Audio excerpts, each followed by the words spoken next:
2 cup ആട്ടപ്പൊടി നമ്മൾ ഇതിലേക്ക് ഒരു മിക്സിയുടെ ജാറിലേക്ക് ഇട്ട് കൊടുക്കാം. അതിലേക്ക് ആവശ്യത്തിനുള്ള ഉപ്പ് ചേർത്ത് കൊടുക്കാം. ഇനി നമ്മൾ ചേർക്കാൻ പോകുന്നത് ഒരു കോഴിമുട്ടയാണ്. നമ്മൾ നമ്മുടെ ഗോതമ്പ് പൊടിയിലേക്ക് ഒരു കോഴിമുട്ട ചേർത്ത് കൊടുത്തിട്ടുണ്ട്.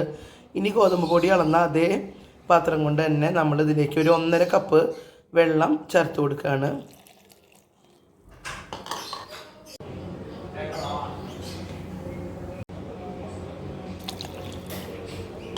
ഇനി ഇത് നല്ല പോലെ കട്ടയില്ലാതെ നമുക്കൊന്ന് അടിച്ചെടുക്കാം. ഇനി നമ്മൾ അടിച്ച് വെച്ചിട്ടുള്ളത് ഒരു ബൗളിലേക്ക് ഒഴിച്ചു കൊടുക്കാം. അപ്പോൾ നമുക്ക് ആവശ്യത്തിന് ലൂസിലായിട്ട് കിട്ടിയിട്ടുണ്ട് കേട്ടോ.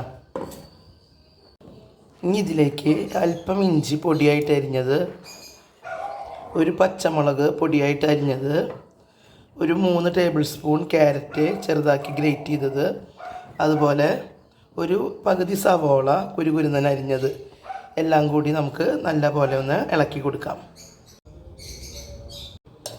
നമ്മുടെ ബാറ്റർ ഇവിടെ റെഡിയായി വന്നിട്ടുണ്ട്.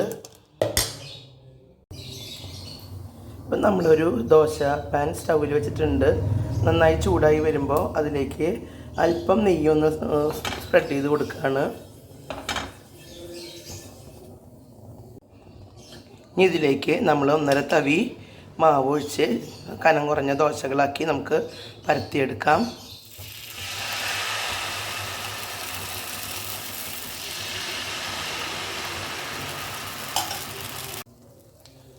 നമുക്കിത് ഒരുപാട് കനം കുറഞ്ഞ പേപ്പർ റോസ്റ്റ് പോലെയൊന്നും കിട്ടില്ല. അതായത് നമ്മളിതിൽ വെജിറ്റബിൾസൊക്കെ ആഡ് ചെയ്തിരിക്കുന്ന കാരണം.